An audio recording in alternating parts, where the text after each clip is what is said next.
रोजाना सुबह 10:30 बजे और दोपहर 2 बजे सिर्फ डीडी न्यूज पर।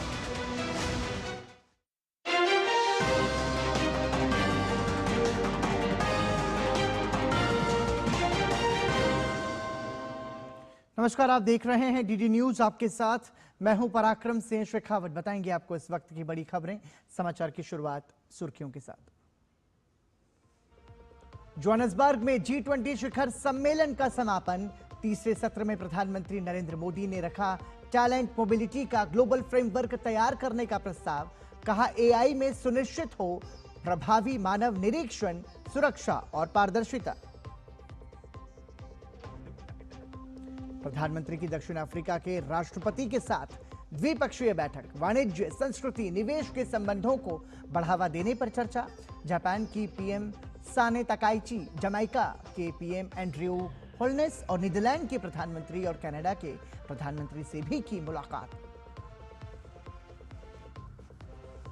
जमीयत उलेमाए हिंद के अध्यक्ष मौलाना अरशद मदनी के भेदभाव वाले बयान को भाजपा ने बताया गैर जिम्मेदाराना। शाहनवाज हुसैन ने कहा माफी मांगे मदनी। जेडीयू ने भी की कड़ी आलोचना। उत्तर प्रदेश के मुख्यमंत्री योगी आदित्यनाथ और आरएसएस प्रमुख मोहन भागवत ने लखनऊ में दिव्य गीता प्रेरणा उत्सव में लिया भाग। जबरन धर्मांतरण पर मुख्यमंत्री योगी की दो टूक। कहा नहीं किया जाएगा बर्दाश्त। और भारतीय बैडमिंटन खिलाड़ी लक्ष्य सेन ने जीता ऑस्ट्रेलियन ओपन का खिताब। फाइनल में जापानी खिलाड़ी यूशी तनाका को हराया। इस सीजन लक्ष्य की पहली खिताबी जीत।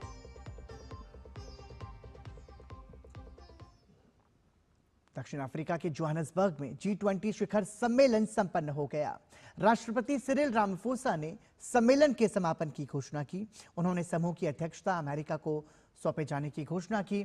अमेरिका अगले वर्ष G20 शिखर सम्मेलन की मेजबानी करेगा।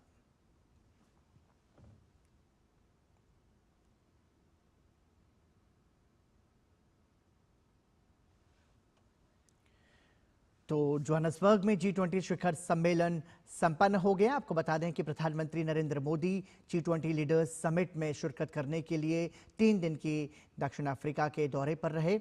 इस दौरान प्रधानमंत्री ने G20 लीडर्स समिट को संबोधित भी किया।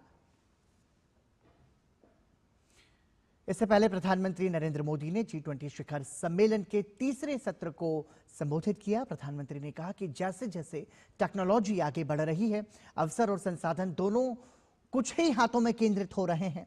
प्रधानमंत्री ने कहा कि विश्व में क्रिटिकल टेक्नोलॉजी पर संघर्ष बढ़ रहा है। प्रधानमंत्री ने इसे मानवता के लिए चिंता का विषय बताया। साथ ही नवाचार के रास्ते की भी रुकावट करार दिया। प्रधानमंत्री ने कहा कि इसके समाधान के लिए हमें अपनी सोच में मूलभूत बदलाव लाने होंगे।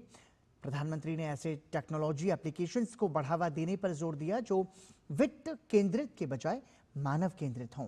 प्रधानमंत्री ने इस दिशा में वैश्विक और ओपन सोर्स होने की जरूरत बताई। प्रधानमंत्री ने कहा कि भारत में तकनीकी से जुड़ी सभी पहल में इसी दृष्टिकोण को शामिल किया गया है। उन्होंने कहा भारत आर्टिफिशियल इंटेलिजेंस के क्षेत्र में जिस रणनीति के तहत काम कर रहा है, उसका लक्ष्य आर्टिफिशियल इंटेलिजेंस का लाभ हर जिले और हर भाषा तक पहुंचाना है। प्रधानमंत्री ने कहा कि इससे मानव विकास के भारत के प्रयासों को विस्तार और रफ्तार मिलेगी। प्रधानमंत्री ने कहा कि हमें आर्टिफिशियल इंटेलिजेंस पर एक ग्लोबल कॉम्पैक्ट बनाना होगा जो कुछ मूल सिद्धांतों पर आधारित हो। प्रधानमंत्री ने कहा कि इनमें प्रभावी मानव निरीक्षण, सुरक्षा और पारदर्शिता शामिल होने चाहिए। प्रधानमंत्री ने डीफेक, अपराध और आतंकी गतिविधियों में AI के उपयोग पर सख्त प्रतिबंध की भी वकालत की है। प्रधानमंत्री ने कहा कि मानव क्षमताओं को बढ़ाए, लेकिन निर्णय लेने की अंतिम जिम्मेदारी हमेशा मनुष्य के पास ही रहनी चाहिए। प्रधानमंत्री ने कहा कि तेजी से नवाचार के लिए टैलेंट की मोबिलिटी को अनलॉक करना अत्यंत आवश्यक है। उन्होंने कहा कि इस विषय पर हमने दिल्ली G20 में प्रगति की थी। साथ ही प्रधानमंत्री ने आशा जताई कि अगले कुछ वर्षों में G20 एक टैलेंट मोबिलिटी का ग्लोबल फ्रेमवर्क तैयार करेगा। और उन्होंने कहा कोविड काल ने ग्लोबल सप्लाई चेन की कमजोरियां उजागर कर दी हैं। प्रधानमंत्री ने यह भी कहा कि देशों को केवल मार्केट्स के तौर पर नहीं देखा जा सकता, हमें एक संवेदनशील और दूरगामी दृष्टिकोण विकसित करना होगा। प्रधानमंत्री नरेंद्र मोदी ने कनाडा के प्रधानमंत्री मार्क कार्नी से मुलाकात की। जोहान्सबर्ग में हुई दोनों नेताओं की बैठक में महत्वपूर्ण द्विपक्षीय मुद्दों पर विस्तार से चर्चा हुई।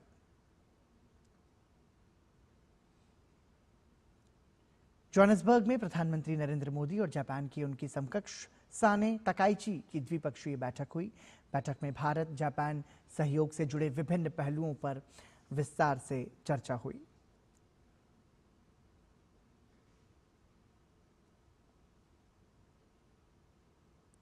प्रधानमंत्री नरेंद्र मोदी की दक्षिण अफ्रीका यात्रा का आज तीसरा दिन है। प्रधानमंत्री ने दक्षिण अफ्रीका के राष्ट्रपति सिरिल रामाफोसा के साथ द्विपक्षीय बैठक की। वार्ता में भारत दक्षिण अफ्रीका के रिश्तों से जुड़े विभिन्न पहलुओं पर चर्चा की गई। दोनों नेताओं ने जिन मुद्दों पर चर्चा की उनमें वाणिज्य, संस्कृति, निवेश के संबंधों को बढ़ावा देना और प्रौद्योगिकी, कौशल विकास, आर्टिफिशियल इंटेलिजेंस, महत्वपूर्ण खनिजों में सहयोग में विविधता लाना शामिल है। प्रधानमंत्री ने G20 की सफल अध्यक्षता के लिए राष्ट्रपति रामाफोसा को बधाई दी। प्रधानमंत्री नरेंद्र मोदी ने जोहान्सबर्ग में जमैका के प्रधानमंत्री एंड्रयू होल्नेस से भी मुलाकात की। दोनों नेताओं ने गर्मजोशी भरे माहौल में एक दूसरे से बातचीत की।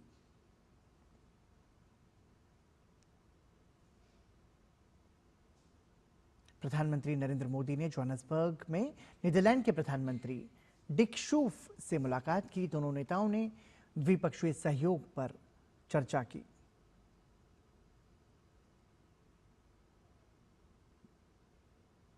प्रधानमंत्री नरेंद्र मोदी ने दक्षिण अफ्रीका के जोहान्सबर्ग में भारत ब्राजील दक्षिण अफ्रीका IBSA शिखर सम्मेलन में हिस्सा लिया। बैठक में ब्राजील के राष्ट्रपति लूला दा सिल्वा और दक्षिण अफ्रीका के राष्ट्रपति सिरिल रामाफोसा ने भी हिस्सा लिया। बैठक के दौरान प्रधानमंत्री ने इस बात पर जोर दिया कि IBSA केवल 3 देशों का समूह नहीं है, बल्कि 3 महाद्वीपों, 3 प्रमुख लोकतांत्रिक देशों और 3 प्रमुख अर्थव्यवस्थाओं को जोड़ने वाला एक महत्वपूर्ण मंच है। प्रधानमंत्री ने जोर देकर कहा कि वैश्विक संस्थाएं 21वीं सदी की वास्तविकताओं से बहुत दूर हैं। प्रधानमंत्री ने IBSA से ये मजबूत संदेश देने का आह्वान किया कि वैश्विक संस्थाओं, विशेष रूप से संयुक्त राष्ट्र सुरक्षा परिषद में सुधार अब एक विकल्प नहीं बल्कि अनिवार्यता है।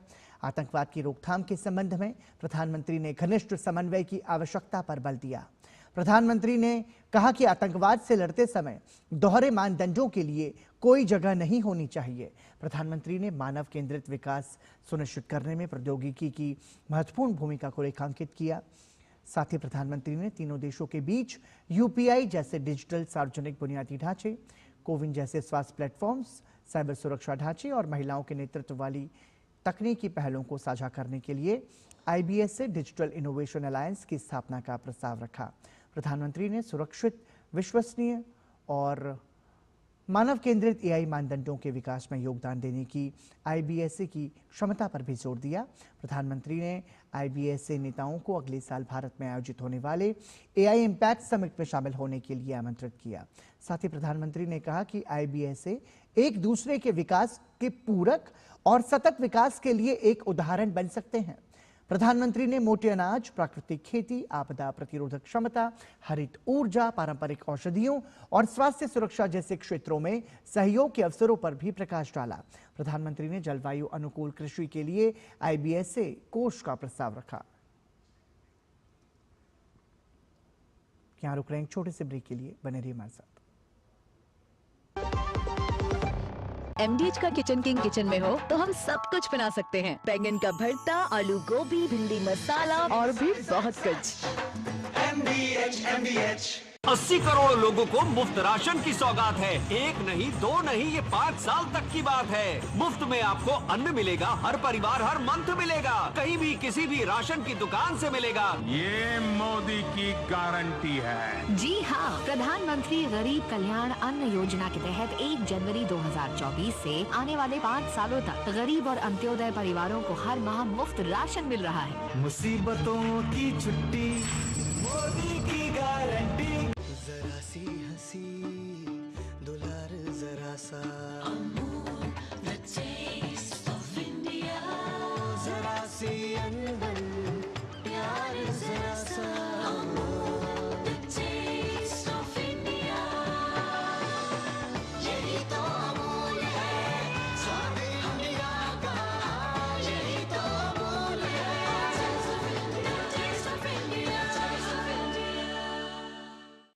जब धरती चीर कर निकलता है लोहे का पत्थर और मिलता है मोंगिया के जोश से, फिर तपता है, पिघलता है और बनता है फौलाद।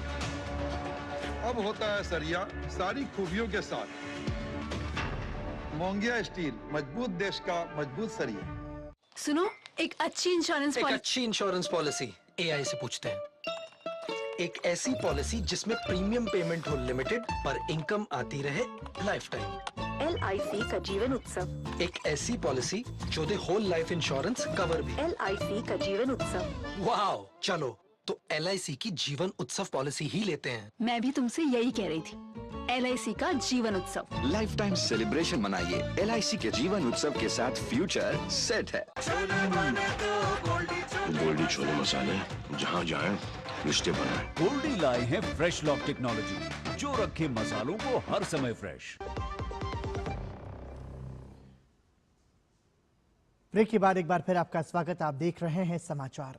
नई दिल्ली के विज्ञान भवन में विश्व Sindhi Hindu foundation of associations के सशक्त समाज समर्थ भारत कार्यक्रम का आयोजन हुआ।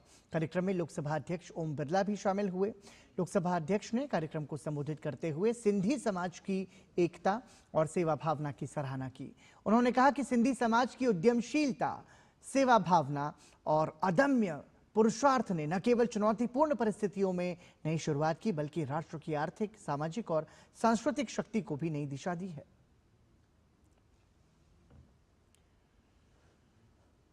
केंद्रीय गृह मंत्री अमित शाह ने दिल्ली पुलिस और एनसीबी को 262 करोड़ की ड्रग्स जब्त करने पर बधाई दी है। कार्रवाई के दौरान 328 किलोग्राम मेथाफेटामाइन पकड़ी गई और 2 लोगों को गिरफ्तार किया गया। गृह मंत्री ने कहा कि सरकार ड्रग्स माफियाओं का पूरी तरह सफाया करने के लिए प्रतिबद्ध है।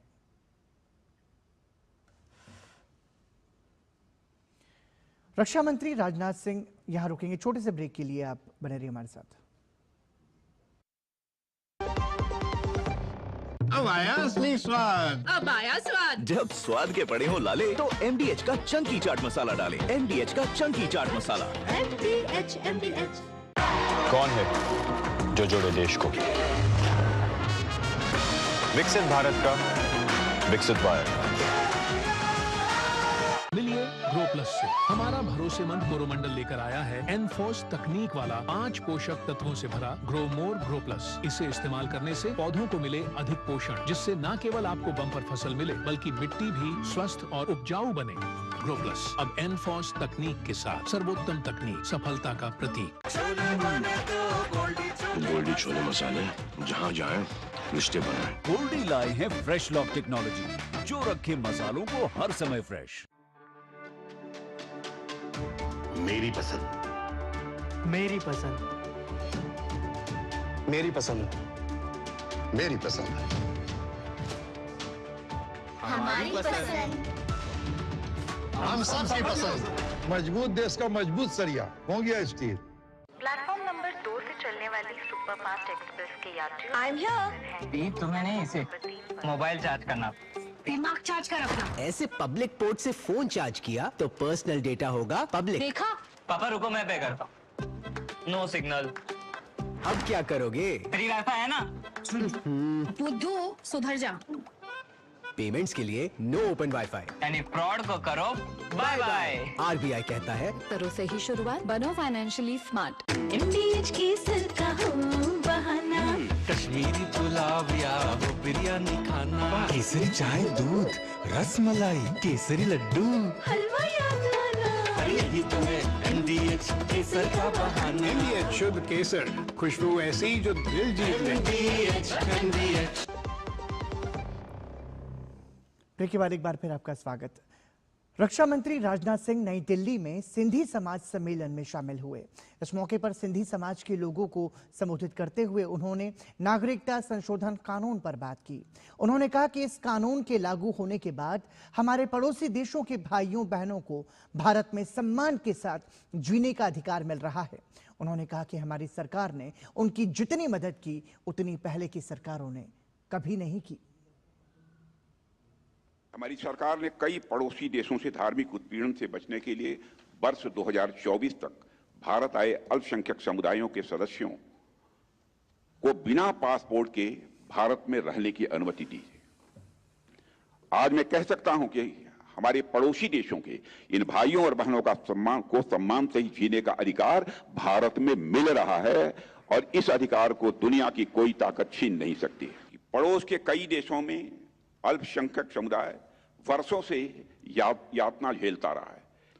उनमें से कई लोग जब किसी तरह अपनी जान बचाकर भारत आए तो तुष्टीकरण करने वाली पूर्व की कई सरकारों ने भी उन्हें जो राहत देनी चाहिए, राहत देने की बात तो दी दूर, उनके साथ जिस तरीके का व्यवहार किया गया उसकी जितनी भी निंदा की जाए वह कम है। सोशल मीडिया मंच एक्स ने अबाउट दिस अकाउंट नाम से एक नया फीचर लॉन्च किया है, जिससे किसी भी अकाउंट की लोकेशन को अब आसानी से वेरीफाई किया जा सकेगा। साथ ही इसके माध्यम से आप ये भी जान सकेंगे कि इस अकाउंट को कब शुरू किया गया। एक्स के इस नए फीचर पर दूरदर्शन संवाददाता मोहित शुक्ला की ये रिपोर्ट देखिए। एक्स ने अबाउट दिस अकाउंट नाम से एक नए फीचर को लॉन्च किया है, जिसके माध्यम से आप ये जान सकते हैं कि किसी भी पोस्ट को किस देश से किया गया है। मतलब सीधे शब्दों में समझे तो ये हैंडल की लोकेशन को बताता है। इसके अलावा संबंधित हैंडल को कब बनाया गया, कब कब इसका यूजर नेम बदला गया, अकाउंट कहां से सबसे ज्यादा एक्टिव है, ये सारी कुंडली अब एक क्लिक पर मौजूद है। दरअसल किसी भी एक्स हैंडल के बारे में जानना अब बेहद सरल हो गया है। किसी भी एक्स हैंडल को जानने के लिए आपको बस उस एक्स हैंडल के प्रोफाइल पर क्लिक करना है। उसके बाद अकाउंट के बारे में विकल्प चुनकर उसकी लोकेशन और उससे जुड़ी दूसरी जानकारी हासिल की जा सकती है। सोशल मीडिया प्लेटफॉर्म एक्स ने अपना एक नया फीचर शुरू किया है। इसके तहत आप एक क्लिक पर किसी भी अकाउंट की सारी जानकारी, सारी मालूमात हासिल कर सकते हैं। इसके लिए सबसे पहले आपको अबाउट दिस अकाउंट पर जाना है, वहां पर क्लिक करना है और एक क्लिक करते ही आपको सारा डाटा मिल जाएगा। आखिरकार एक्स ने अपने हैंडल्स के लोकेशन को सार्वजनिक करने का फैसला क्यों किया? दरअसल सोशल मीडिया के लगातार बढ़ते दुरुपयोग जैसे ऑनलाइन फ्रॉड, ब्लैकमेलिंग, स्कैम जैसी चीजों पर लगाम लगाने के लिए ऐसा करना जरूरी था। भारत सहित पूरी दुनिया में एक्स प्लेटफॉर्म के खिलाफ दुरुपयोग की शिकायतें सामने आ रही हैं। दरअसल आईटी एक्ट की धारा 69A के तहत सरकार को नोटिस भेजने का अधिकार है। ब्लॉगिंग नियमों का पालन न करने पर कार्रवाई करने का अधिकार हासिल है, जिसमें 7 साल तक की जेल का प्रावधान भी है। देश में अगस्त 2019 में देश विरोधी गतिविधियों के चलते कुछ एक्स हैंडल्स पर रोक लगाई गई। कर्नाटक हाई कोर्ट ने नियमों की अनदेखी पर एक्स पर 50 लाख रुपए का जुर्माना भी लगाया। किसान आंदोलन के दौरान केंद्र की शिकायत पर एक्स ने 500 से अधिक हैंडल्स को सस्पेंड किया। सरकार की आपत्ति के बाद एक्स ने आपत्तिजनक पोस्ट की विजिबिलिटी को घटाया है। आपको बताते चलें कि विदेश में बैठकर देश को बदनाम करने का सिलसिला बहुत पुराना है। चाहे किसान आंदोलन हो, ऑपरेशन सिंदूर या फिर हिंदू विरोधी मानसिकता को बढ़ावा देने, ये अकाउंट समय समय पर एंटी इंडिया गतिविधियों में शामिल रहे हैं। लेकिन अब एक्स के नए फीचर आने के बाद इनका लिटमस टेस्ट शुरू हो गया है। लोकेशन सामने आने के बाद कई चर्चित अकाउंट की असलियत अब सामने आ गई है। गौरतलब है कि सोशल मीडिया प्लेटफॉर्म एक्स पर लगातार इसके दुरुपयोग के आरोप लगते रहे हैं। यही वजह है कि एक्स ने इस बार इस कदम को उठाकर तमाम तरीके के आरोपों पर पूरी तरीके से विराम लगाने की कोशिश की है। दिल्ली से कैमरा पर्सन AK गुप्ता के साथ मैं मोहित शुक्ला, दूरदर्शन न्यूज। रुक रहे हैं एक छोटे से ब्रेक के लिए, बने रहिए हमारे साथ।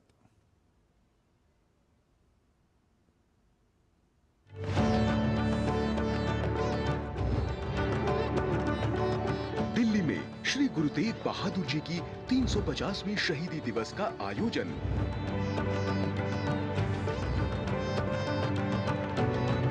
दिल्ली करेगी श्री गुरु तेग बहादुर जी की शहादत को नमन। संग्रहालय में दुर्लभ चित्र और दस्तावेज बताएंगे श्री गुरु जी की गाथा। लाइट एंड साउंड शो में उभरेगा उनका अदम्य साहस और बलिदान। टेंट सिटी और 24 घंटे लंगर का पूर्ण इंतजाम। श्री गुरु तेग बहादुर जी के जीवन से मिलता धर्म और इंसानियत का पैगाम। आइए जुड़े उनके जीवन आदर्श के सम्मान में 23 से 25 नवंबर लाल किला मैदान में। आप सभी इस पवित्र आयोजन का हिस्सा बने, गुरु साहब के चरणों में नमन करें और उनके अमर संदेश मानवता, त्याग और सद्भावना को अपने जीवन में अपनाएं। सार्यानु जी आयानु। ब्रेक के बाद एक बार फिर आपका स्वागत। राष्ट्रीय मुक्त विद्यालयी शिक्षा संस्थान यानी NIOS अपना 36वां स्थापना दिवस मना रहा है। केंद्रीय शिक्षा मंत्री धर्मेंद्र प्रधान ने समारोह को संबोधित करते हुए कहा कि NIOS राष्ट्रीय शिक्षा नीति 2020 के क्रियान्वयन में बड़ी भूमिका निभा रहा है। राष्ट्रीय मुक्त विद्यालय शिक्षा संस्थान के 36वें स्थापना दिवस समारोह के अवसर पर केंद्रीय शिक्षा मंत्री धर्मेंद्र प्रधान नई दिल्ली स्थित कौशल भवन पहुंचे। उन्होंने NIOS के ब्रिज कोर्स पोर्टल और स्व शिक्षण सामग्री का विमोचन किया। विभिन्न श्रेणियों में सर्वश्रेष्ठ प्रदर्शन करने वाले NIOS के विद्यार्थियों को पुरस्कृत किया। इस अवसर पर उन्होंने कहा कि NIOS को शिक्षण पद्धति को लचीला बनाने की जरूरत है। साथ ही NIOS को विकसित भारत के निर्माण में नई पीढ़ी को ज्ञान के साथ जोड़ने की आवश्यकता है। आने वाले 25 साल में 25 साल के अंदर की कोई भी बच्चा उस स्कूल एजुकेशन सिस्टम से बाहर ना जाए, कोई स्टेट की बोर्ड में जाए, CBSE में जाए या NIOS या कोई स्टेट के ओपन लर्निंग बोर्ड पे जाए। इसकी एक फ्रेमवर्क बनाने के लिए, इसके लिए एडमिनिस्ट्रेटिव फ्लेक्सिबिलिटी NIOS को एक बेंचमार्क करके बनाने पड़ेगी। उन्होंने कहा कि AI तकनीक का प्रयोग शिक्षकों के प्रशिक्षण के लिए सार्थक बनाने से जुड़े प्रयास होने चाहिए। हमारे देश में 1 करोड़ शिक्षक है। 1 करोड़ शिक्षक को नई दुनिया को पहचान कराने के लिए मानवीय उद्यम पर्याप्त नहीं है। इसीलिए मेरा दूसरा प्रमुख सुझाव रहेगा, फ्लेक्सिबिलिटी के अलावा एक कमेटी ऐसे बने जो टेक्नोलॉजी को सही इस्तेमाल करने के लिए AI टूल ट्यूटर बन सकता है क्या? ट्यूटर की ट्यूटर बन सकता है क्या? NIOS न सिर्फ स्कूलिंग बल्कि व्यावसायिक शिक्षा, विशेष जरूरत वाले बच्चों के लिए शिक्षण और स्किल डेवलपमेंट में भी महत्वपूर्ण भूमिका निभा रहा है। वर्तमान में लाखों विद्यार्थी NIOS के माध्यम से अपनी पढ़ाई जारी रखे हुए हैं। Chandrashekhar, DD news. और आइए अब खबरें खेल जगत की। भारतीय बैडमिंटन खिलाड़ी लक्ष्य सेन ने ऑस्ट्रेलियन ओपन सुपर 500 का खिताब अपने नाम कर लिया है। लक्ष्य ने फाइनल मुकाबले में जापान की यूशी तनाका को 21-15, 21-11 के सीधे गेम में शिकस्त दी। लक्ष्य ने फाइनल मुकाबले को महज 38 मिनट के अंदर अपने नाम कर लिया। लक्ष्य की यह जीत इसलिए बड़ी है क्योंकि इस सीजन की ये उनकी पहली खिताबी जीत है। इस पूरे टूर्नामेंट में लक्ष्य ने अपनी लय को खोने नहीं दिया। लक्ष्य ने इससे पहले सेमीफाइनल मुकाबले में चीनी ताइपे खिलाड़ी को शिकस्त दी थी। लक्ष्य केवल दूसरे भारतीय पुरुष खिलाड़ी हैं जिन्होंने इस खिताब को अपने नाम किया। इससे पहले साल 2017 में किदाम्बी श्रीकांत ने इस खिताब को जीता था। दिल्ली में आज का दिन भारतीय बैडमिंटन खिलाड़ियों के लिए एक यादगार दिन रहा, जहां साइना नेहवाल और डेनमार्क के दिग्गज खिलाड़ी पीटर गेड ने the legends vision legacy tour India की शुरुआत की। यह आयोजन सरीफोर्ड DDA स्क्वाश और बैडमिंटन कॉम्प्लेक्स में हुआ, जहां युवा खिलाड़ियों और बड़े दिग्गजों का उत्साह देखने लायक था। 8 साल बाद भारत लौटे लेजेंड्स विजन टूर ने दिल्ली में अपने पहले ही दिन खेल प्रेमियों में जबरदस्त उत्साह भर दिया। साइना नेहवाल और पीटर गेड के कोर्ट पर आने से स्टेडियम में मौजूद जूनियर खिलाड़ी और दर्शक रोमांचित हो उठे। लेजेंड्स विजन के एम्बेसडर पारुपल्ली कश्यप, आनंद पवार, अपर्णा पोपट और सयाली गोखले भी इन सत्रों में शामिल हुए। कार्यक्रम का सबसे खास पल था रैकेट्स सेकंड लाइफ पहल का भारत में शुभारंभ। योनेक्स द्वारा लाए गए डोनेशन बॉक्स में दर्शकों और युवा खिलाड़ियों ने अपने पुराने रैकेट जमा किए। यह पहल उन बच्चों तक खेल की पहुंच बढ़ाने का प्रयास है जिनके पास बैडमिंटन सीखने के लिए संसाधन सीमित हैं। schools में या colleges में if they like it, then in the future maybe they can definitely look up to becoming a big player or a player if they really want to achieve in that field. Maybe after playing the sport, they might just feel that yes, I can be a badminton player. So I think in that way, if badminton racket, a simple badminton racket can give that push, then it's a great thing for Indian badminton. We will find many more badminton players coming up. And me being a sports person, I really want India to see as a sporting nation. I really want India to do well in all the sports. और इसी के साथ समाचार में अभी के लिए इतना ही। दीजिए अनुमति। नमस्कार।